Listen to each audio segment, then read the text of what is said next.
빈 무덤이라는 제목으로 하나님의 말씀을 전해드립니다.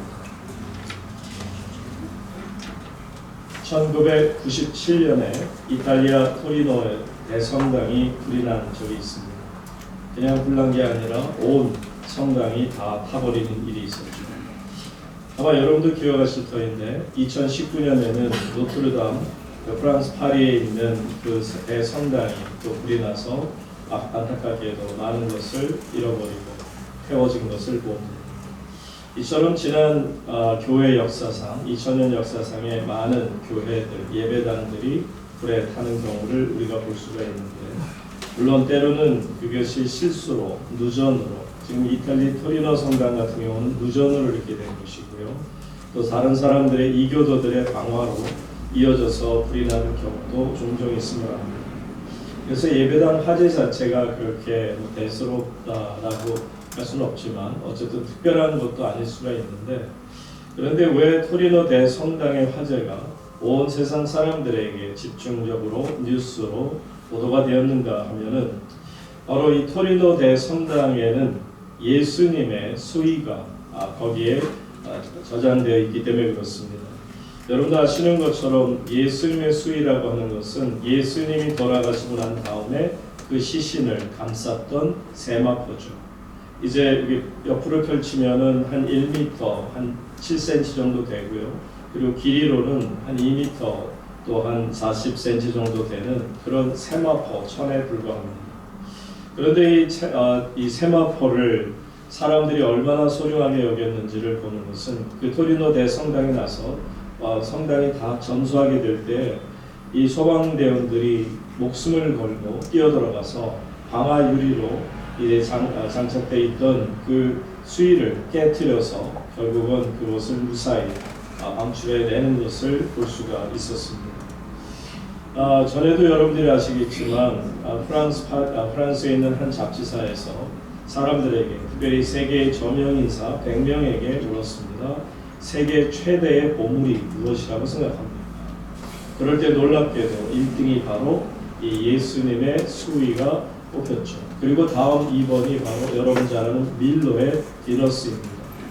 저도 이제 이 밀로의 비너스상을 직접 가서 본 적이 있습니다만, 정말 눈으로 봐도 대단하다, 정말 놀라운 작품이다. 세계적으로 이것이 고대 그리스 때 만들어져서 온 것이니까 2000년 역사를 가지고 있으니 얼마나 대단한가 하는 것을 알 수 있죠.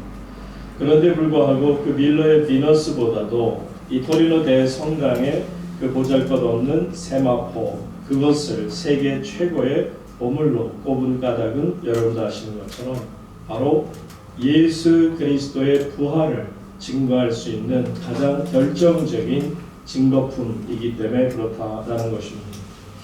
이처럼 하나님 안에서 이 세마포라고 하는 것이 얼마나 귀하게 쓰였는가를 성경은 이렇게 우리에게 보여줍니다. 요한복음 20장 6절로 8절의 말씀을 함께 봅니다. 시몬 베드로는 따라와서 무덤에 들어가 보니 세마포가 놓였고, 또 머리를 쌌던 수건은 세마포와 함께 놓이지 않고 딴 곳에 쌌던 대로 놓여 있더라. 다 같이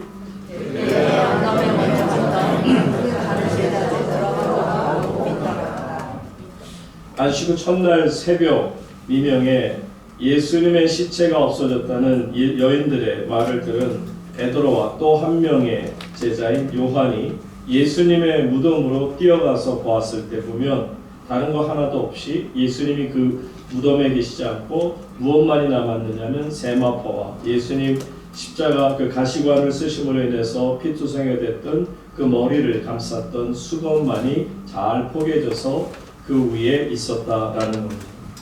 여러분들이 보시는 것처럼 왜 이 세마포에 불과한 이것이 귀하게 사람들에게 보물로서 여겨지는가를 우리가 알 수 있는 대목입니다. 오히려 시간이 흘러가면서 가치가 있는 것이 있고, 시간이 흘러가면서 가치가 죽는 것이 있는데, 바로 예수 그리스도의 부활의 가치는 시간이 가면 갈수록 더욱더 놀랍게도 빛을 발하는 것을 볼 수가 있습니다. 저는 여기서 받은 은혜가 뭐냐면, 이렇게 세마포에 지나지 않는 이런 하찮은 것조차도 예수님 시신을 감쌌다. 그리고 예수님의 부활의 증거로 남아있다라는 것만으로도 사람들에게 최고로 인정을 받을 수 있다면 하나님 예수 그리스도께 쓰임받은 사람은 오죽할까. 사랑하는 성도 여러분, 세마포다이가 아니죠. 하나님께 인정받고 하나님께 쓰임받는다는 것 자체가 여러분에게 주신 가장 놀라운 축복임을 깨달을 수 있기를 바랍니다. 아멘. 그 대표적인 예가 많은 사람들 중에 예수님의 부활을 처음으로 목격했던 바로 막달라 마리아라는 여인을 여러분들이 기억합니다. 이 막달라 마리아는 다른 주변의 같은 여인들하고는 좀 다르죠. 어떤 분이었냐면 이 여인은 본래 7 귀신이 들렸던 창녀였습니다. 한 귀신도 아니고 7 귀신이나 씌었다라는 것은 무엇을 말합니까? 그 여인이 도덕적으로, 정신적으로, 영적으로 엉망이었다라는 것을 얼마나 타락했는가를 우리에게 그대로 보여주는 것이죠. 그처럼 어떻게 보면 비천한 한심하기까지 한 막달라 마리아지만 이 여인이 세마포다 더 귀하게 쓰임받은 것은 바로 예수 그리스도를 만남으로 그 안에 구원의 생명, 부활의 생명을 누릴 수 있었기 때문에 그 이후로 이 여인은 주님 안에서 새로운 삶을 살아가는 것을 볼 수 있죠. 예수님을 만나고 난 이후에 막달라 마리아는 주님을 쫓는 일을 결코 포기하지 않았습니다. 주님께서만이 길이요 진리요 생명이시라는 생각을 가지고 그 믿음으로 예수님 곁을 결코 떠날 수 없었습니다. 그래서 예수님께서 십자가에 못 박혀 돌아가는 순간 두려움에 찬 제자들이 뿔뿔이 다 흩어져 도망갈 때에도 막달라 마리아는 결코 숨거나 도망가지 않고 그 현장을 끝까지 지키고 있었음을 우리가 보게 되죠. 그리고 오늘 이제 안식 후 첫날 그 새벽에 막달라 마리아와 다른 마리아들, 여인들이 예수님의 시신을 위해 찾아오는 것을 보죠. 본문 1절로 3절의 말씀을 함께 봅니다. 안식 후 첫날 새벽에 이 여자들이 그 준비한 향품을 가지고 무덤에 가서 돌이 무덤에서 굴려 옮겨진 것을 보고 3절 다같이 들어가서 보니 어떻게 됐더라고요? 주 예수의 시체가 보이지 아니하더라. 여러분 아시는 것처럼 첫 사람 아담은 죄악으로 인해서 어디에서 생이 끝났죠? 무덤에서 생이 끝났습니다. 아담 역시도 무덤에 갇히는 것으로 그의 생이 끝났던 것을 알죠. 그런데 놀랍게도 지금 아담 이후로 이런 역사가 없었어요. 분명히 무덤에는 시신이 있어야 됩니다. 그런데 시신이 어때요? 보이지 아니하더라. 여러분 놀랍지 않습니까? 주 예수의 시신이 보이지 않더라는 말을 한마디로 말하면 무덤이 비어있더라. 그러니까 여인들이 무엇을 보고 있는 거예요? 빈 무덤을 보고 있는 것입니다. 자, 오늘 저는 이 여인들이야말로 가장 행복한 여인들이 아닐까. 왜냐고요? 부활을 가장 먼저 목격한 여인들이기에 얼마나 하나님께 큰 복을 받았는가 부러울 만큼 참 대단한 능력을 체험한 여인들입니다. 여러분 율법상으로 보면 안식일에는 행동을 많이 할 수 없어요. 걷는 것도 제대로 허용을 안 돼요. 하루에 몇십 보만 걷게 돼 있지 그 이상도 못 걸어요. 그러다 보니까는 어떤 그 무덤에 가서 시신을 만지거나 또 그 시신을 닦아내 이런 거는 안식일을 어기는 것이 되기 때문에 유대인으로서 그것을 철저히 금합니다. 그러다 보니까 마음은 정말 원이로되 몸이 이 율법에 의해서 예수님의 무덤가로 갈 수가 없었던 겁니다. 그들을 기억할 겁니다. 예수님이 어떻게 돌아가셨는지. 예수님 돌아가셨어요. 그런데 6월절 되기 반호 전에 그것도 안식일 되기 전이다 보니까 대충 씻지도 못하고 예수님의 그 피투성이 된 몸 정말 머리에 그 가시관이 그냥 얼마나 대단하게 머리를 찔렀는지 눈도 제대로 뜰 수 없을 만큼 사람의 몰골이라 할 수 없는 그런 모습으로 예수님이 부랴부랴 시간상 이제 급하게 그 아리마대 사람 요셉의 무덤에 갇히는 것을 볼 수가 있었습니다. 자, 그러니 마음속으로 그것을 보고 나서 이틀 동안 얼마나 정말 마음이 괴로웠겠습니까? 내가 사랑하던 예수님, 그분의 시신이 저렇게까지 처참하게 되어서 제대로 씻지도 못하고 무덤에 갇혔다. 이 여인들은 너무나도 가슴에 안타까운 부담감을 가지고 그래서 안식일이 끝나자마자 바로 그 새벽 미명에 주님을 찾아온 것을 우리가 보게 되죠. 여러분, 유대 당시에 이 무덤을 쓰는 것을 보게 되면 이 사람들은 주로 동굴 같은 데에서 그곳에 시신을 옮겨 놓습니다. 제가 호주에 있을 때도 보면 주이시 세미터리가 따로 있어요. 세미터리 일반 공동묘지 중에 보면 아주 몫이 좋은 곳에 유대인들이 서로 돈을 모아서 제일 좋은 곳에 제일 넓은 땅을 차지하고 그리고서는 무덤을 쓰고 있는 것을 보는데, 지금도 이 사람들의 특징이 뭐냐면 돌무덤을 사용하다 보니까 지금은 무덤에 어떤 굴이 없고 굴을 팔 수 없으니 어떻게 하냐면 대리석 같은 돌로 집을 지어요.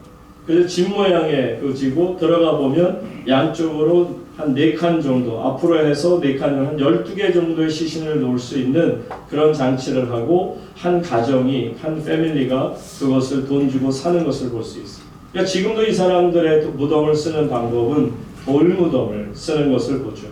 그런데 이 돌무덤을 쓴다, 그리고는 그것을 또 특별히 비어있는 상황에 있다. 여러분, 예수님께서 정말 가난한 분이셨거든요. 예수님은 서민 중에서도 서민이셨기 때문에 감히 무덤을 사용할 수 있는 그런 실력이 없으셨어요.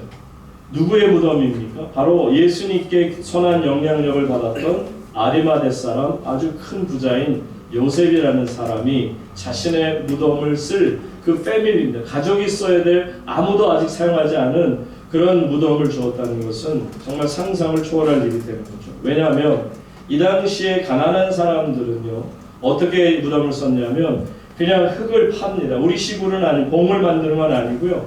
흙을 이렇게 파서 대략 파고 그리고 흙으로 살짝 덮고는 그 앞에다가 대신 돌무덤을 상징하는 돌을 이렇게 세워놓는 정도가 이제 일반 중류층 정도가 되겠죠.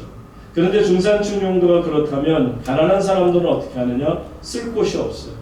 그래서 곧 그들이 가는 것은 기드론 골짜기에 있는 공동묘지 같은 경우, 여러분 골고다가 어느 곳이냐면 골고다가 바로 공동묘지가 있는 것이 골고다입니다. 그래서 해골이라는 뜻도 되기도 하고요. 처형 장소이면서 또 죽은 시체들을 돈 없는 사람들, 죄인들 이런 사람들을 갖다가 그냥 거기에다가 던져버리는 거죠. 그러면 다른 시신들하고 섞여버리는 겁니다. 그러니까 이것은 죽고 나서도 사람들에게 있어서 얼마나 멸시를 당하는가를 보여주는 거죠. 그러니까 재정적인 상황에 따라서 이렇게 무덤을 쓰고 있죠. 그러니까 예수님의 무덤 같은 경우는 아마 예수님도 돈이 없으셨으니 당연히 다른 어떤 죄수들과처럼 그냥 이 공동묘지에 던져져서 다른 시신들과 섞여버릴 수밖에 없는 그런 상황인데, 하나님께서는 아리마대 사람 요셉 부자의 그 묘, 그것도 한 번도 사용하지 않은 그런 묘를 사용하게 하신 거죠.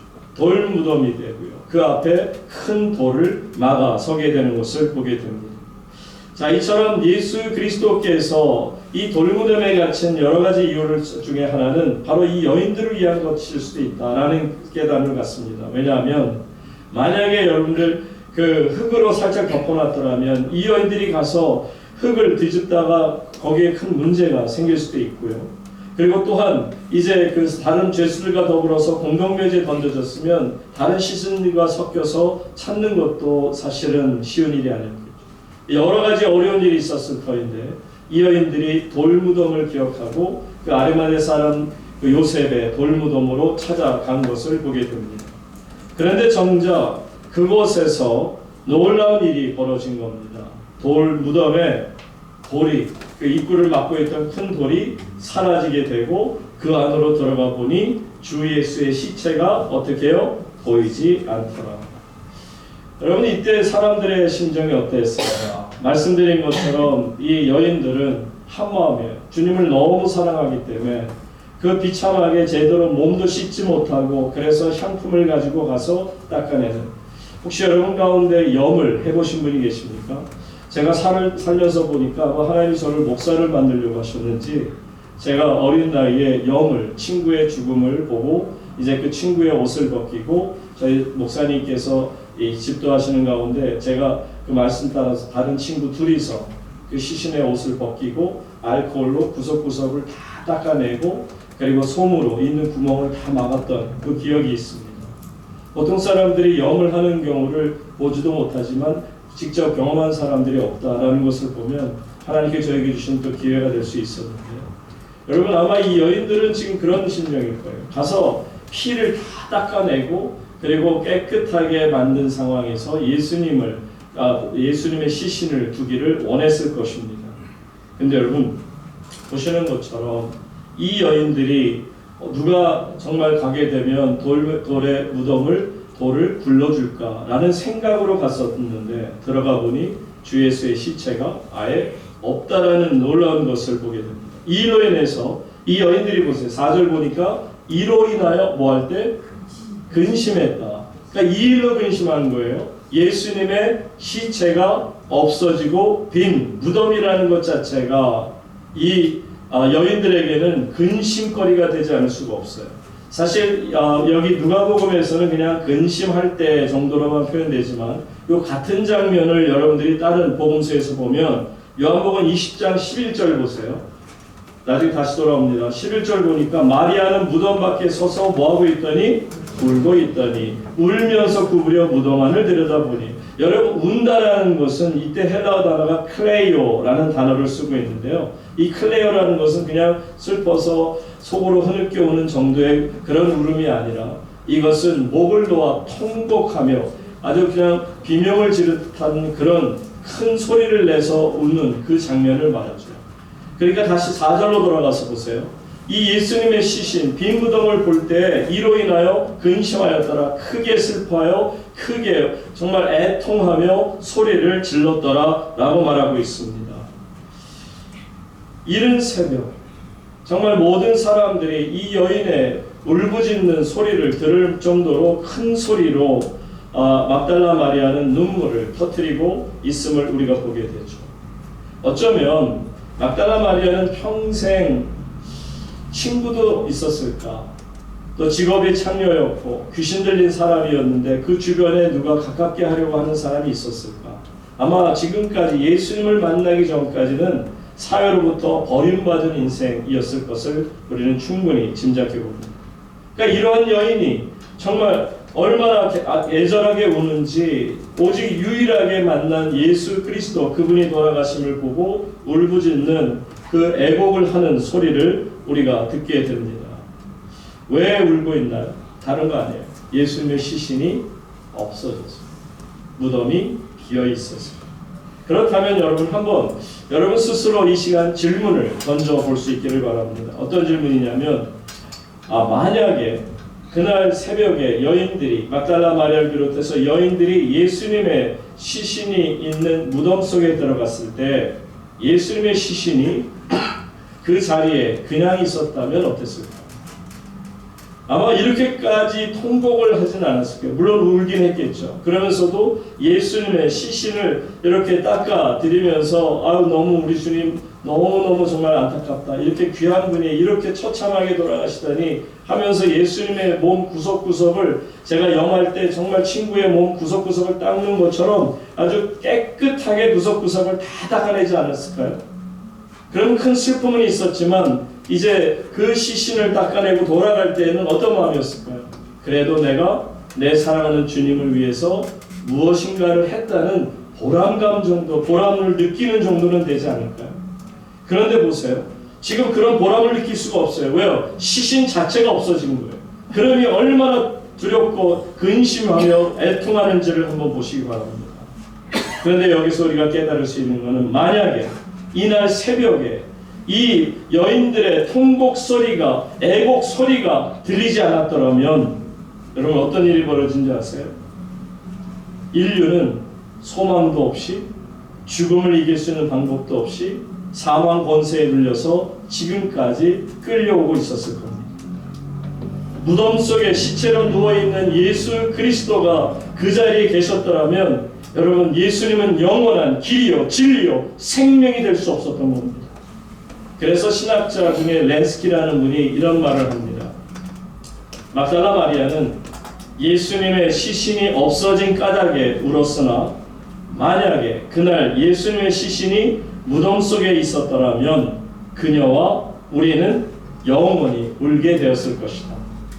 예수님의 시신이 없어서 1시간 정도 이 여인이 애통하고 소리를 지르며 눈물을 흘렸을지라도 그것이 감사한 이유는 1시간으로 그칠 것. 예수 그리스도가 시신이 있었다면 우리는 지금도 그 눈물을 그대로 흘리며, 그래서 저는 이 장례에 많이 참여하다 보면 장례 중에 정말 예수 그리스도를 잘 믿고 돌아가신 분들의 장례는 굉장히 은혜스럽습니다. 오히려 성령의 충만함의 역사를 경험합니다. 그런데 성령님과 상관없이 정말 신앙이 없는, 부활의 소망이 없는 분의 장례를 가게 되면 너무너무 안타까워요. 얼마나 통곡하고 애타게 우는지요. 그러면서 그분들의 입에서 터져나오는 소리가 어떻게 사랑하는 여러분, 여러분은 어떻게가 아니라 하나님 안에서 할렐루야 찬양 부르며 주의 나라로 들어갈 수 있기를 주의 이름으로 축복합니다. 우리는 부활의 신앙이 있기 때문에 그렇습니다. 그러니 이 땅은 소망도 구원도 없는 거대한 공동묘지 그 이상이 아니라면 우리는 이 공동묘지 같은 이 세상 속에서도 불구하고 예수 그리스도, 나의 영원하신 왕, 부활하신 그 주님을 믿음으로 말미암아 우리는 언제든지 부활에 이미 동참한 하나님 나라 백성이 된 줄로 믿습니다. 이처럼 1시간으로 좋겠습니다. 이 여인들의 눈물 짓는 소리가 1시간으로 좋겠습니다. 그런데 이제 놀랍게도 예수님이 시신이 없는 까닭으로 그녀의 통곡은 기쁨으로 변했습니다. 애통은 찬양으로 변하게 된 것이죠. 이처럼 하나님 안에서 우리가 예수 그리스도만이 나의 소망이요 나의 힘이시요 나의 능력이라 고백할 수 있는 것은 예수님이 이때 이 무덤에 갇혀 계시지 않았기 때문이다 라는 것을 우리가 분명히 생각해야 합니다. 여러분, 땅속에 묻힌 모든 것들은 시간이 지나면 결국은 흙으로 변하게 되어 있습니다. 여러분, 말씀드린 것처럼 유대인들의 그 무덤에 다시 한번 좀 만드는 것을 보면 그런 동굴 같은 돌 무덤을 쓰고요. 그 가운데 가면 큰 상같이 이렇게 테이블을 놓고요. 이제 고인이 돌아가면 그 위에다가 놓습니다.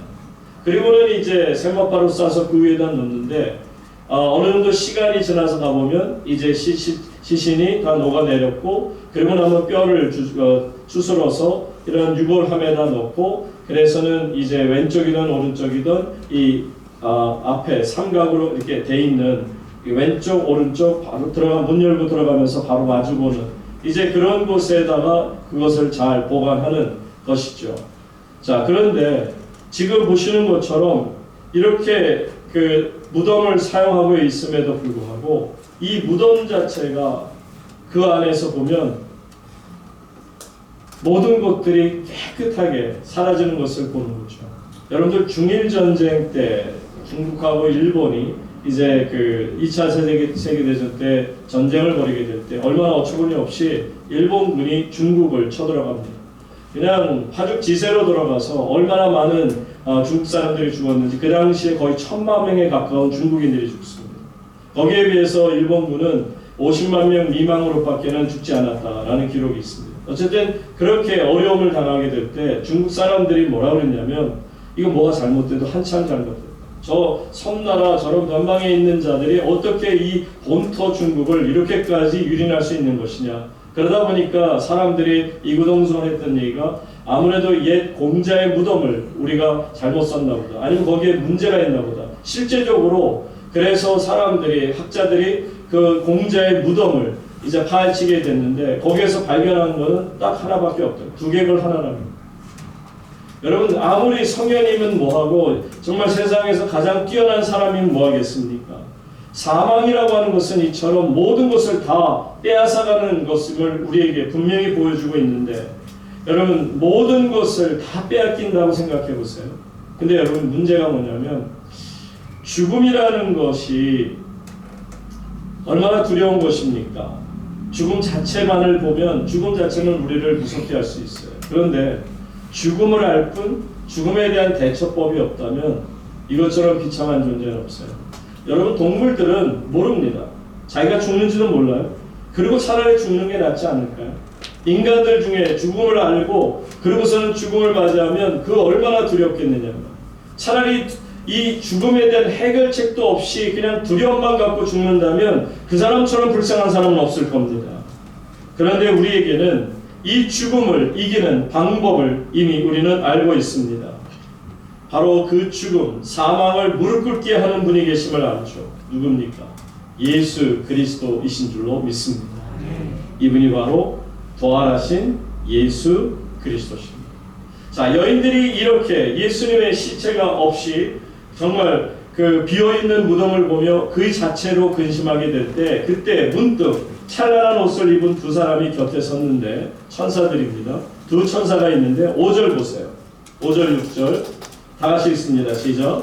여자들이 두려워 얼굴을 빨개지니 사람이 어찌하여 살아있는 자를 죽은 자 가운데서 찾느냐. 6절 죽지 않고 살아나셨느니라. 갈릴리에 계실 때 너희에게 모두 말씀하시기를 기억하라. 지금 여자들이 근심하고 걱정하는 것은 예수님의 시신이 없어진 것 때문에 너무너무 슬퍼했어요. 그런데 갑자기 두 천사가 나타나니까 반응이 뭐냐면 두려워해요.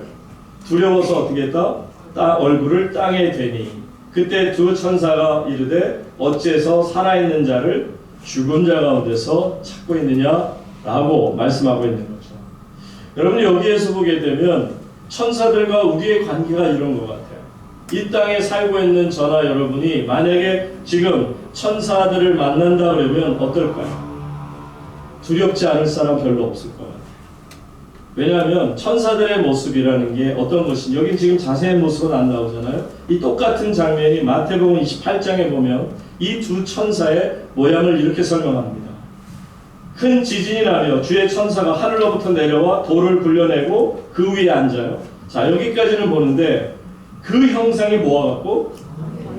정확히 뭔지 모르겠어요. 뭔가 번쩍번쩍하는 것 같아요. 아마 여러분 눈앞에서 번개가 번쩍번쩍하면 두려운 마음을 갖게 되겠죠. 또한 그 옷은 뭐 같다? 눈같이 희건을 지키던 자들이 그를 보며, 지키던 자들은 누구예요? 대제사장이 보내서 그 무덤을 지키라고 했던 로마 군사들이에요. 그런데 그 군사들이 어떻게 해요? 이 천사들을 보고 무서워하며 떨며 어떻게 했다? 죽은 자 같이 됐더라. 얼마나 두려운 형상인가를 보죠. 이게 인간의 눈으로 보면 두려울 수밖에 없는 것이 거룩한 존재인, 영적인 존재인 천사들과 우리 인간들의 모습이라는 거예요. 근데 여러분 놀라운 일이 벌어집니다.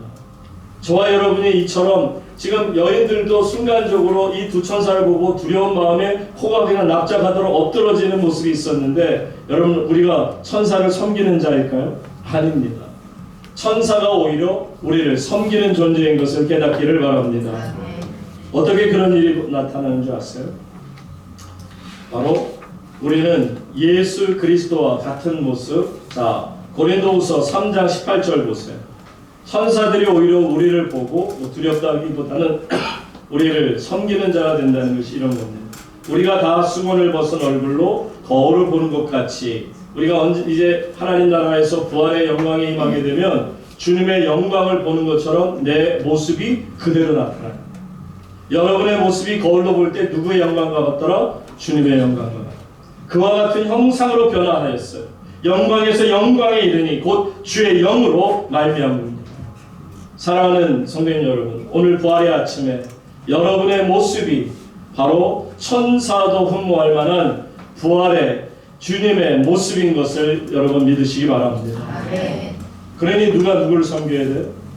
주님의 영광의 모습을 하게 되는 저와 여러분이 바로 천사를 두려워할 존재들이 아닌 천사들이 섬겨야 되는 것임을 이제 나중에 하나님 나라 가면 여러분이 분명히 깨닫게 될 것입니다.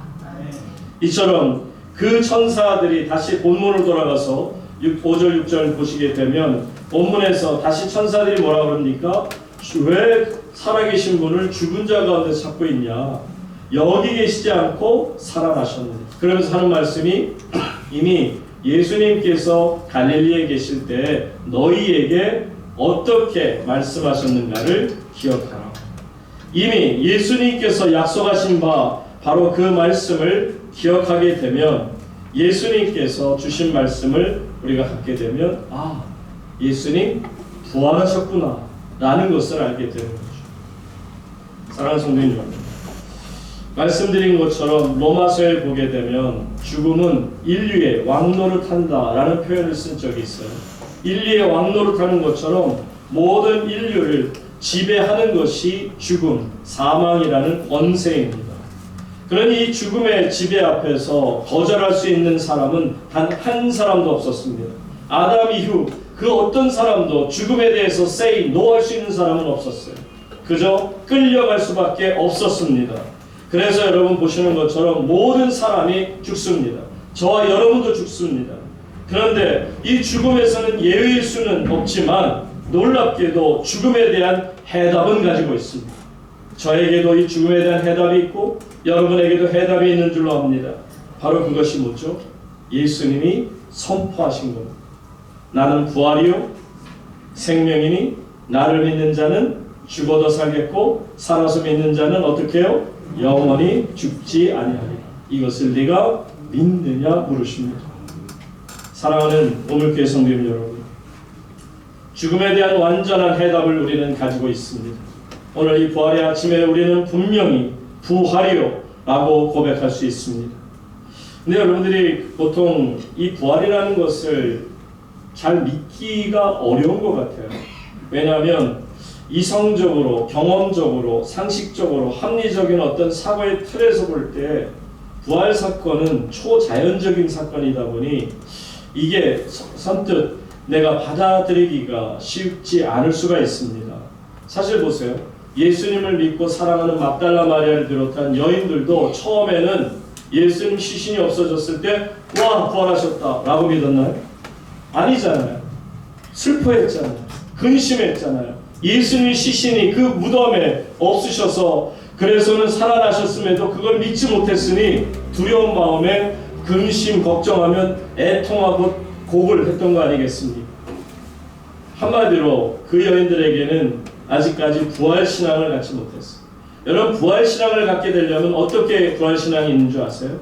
부활신앙을 가지려면 첫 번째 바로 부활하신 예수 그리스도의 무덤이 비어있음을 볼 수 있어야 합니다. 그러면 어디 가셨지라고 했을 때 주님 부활하신 예수님이 어떻게 해요? 우리를 만나주십니다. 부활하신 예수님을 만나게 되면 여러분 그것으로 족합니까? 아니요. 평생 동안 어떠한 상황 속에서도 이 부활의 기쁨이 나를 정말 항상 하나님 나라로 이끌어 주실 줄로 믿습니다. 부활의 믿음만큼 부활의 신앙만큼 대단한 게 없습니다. 여러분 믿음, 이 부활신앙이라는 건요 죽고 나서가 아니에요. 이미 여러분들이 오늘 신앙생활에 가는 가운데 부활신앙을 갖게 되면 어떻게 되냐면 예를 들어 이런 겁니다. 여러분이 잘 아는 종교개혁자인 마틴 루터가요 하루는 너무 힘든 거예요. 저 얼마나 정말 서슬이 퍼런 그런 바티칸하고 싸우다 보니까 지칠 대로 지쳤어요. 아무리 해도 그 사람들의 힘이 너무 센 거예요. 그러니까 싸우다 지쳐서 어느 날은 정말 아무것도 하고 싶지 않은 거예요. 그래서는 정말 힘이 들고 어려운 상황에서 그냥 침상에 누워서 아무것도 하지 못했어요. 그랬더니 갑자기 부인이 검은 상복을 입고 앞에서 왔다 갔다 하는 거예요. 그러니까는 마틴 루터가 부인한테 부인 누가 돌아가셨습니까? 그랬더니 뭐라고 그랬다고요? 하나님이 돌아가셨습니다. 아니 무슨 그런 경망스러운 말을 합니까? 그때 부인이 말합니다. 하나님이 돌아가시지 않았다면 당신이 어찌 이렇게 의기소침해서 누워만 있겠느냐는 거죠. 예수 그리스도 부활하셨음을 정말 당신이 믿을 수 있다면 부활의 소망은 모든 것을 이기고도 남습니다. 여기에서 마틴 루터가 깨달은 바가 있죠. 그리고 일어나서는 여러분 잘 아는 것처럼 놀라운 종교 개혁을 끝까지 감당할 수 있었던 것 아니겠습니까? 사랑하는 오물교회 성도님 여러분, 이 부활의 아침에 여러분의 스스로에게 질문을 던져야 합니다. 나에게는 부활신앙이 있는가? 오늘 내가 갖고 있는 이 부활신앙이 과연 나의 삶에 어떤 영향을 미치고 있는지.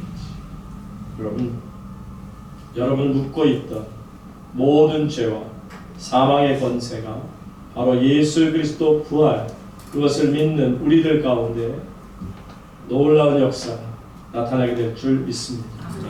여러분을 묶고 사로잡고 있던 악한 영의 역사가 이 시간 부활하신 예수 그리스도의 그 신앙으로 말미암아 모두 묶임받고 쫓겨나게 될 줄 믿습니다. 아멘. 여러분 안에 예수 그리스도 부활의 이름이 항상 충만하시기를 주님의 이름으로 축원합니다. 아멘. 하나님 아버지, 예수님께서 부활하셔서 오늘 이 시간 여기에 계심을 믿습니다.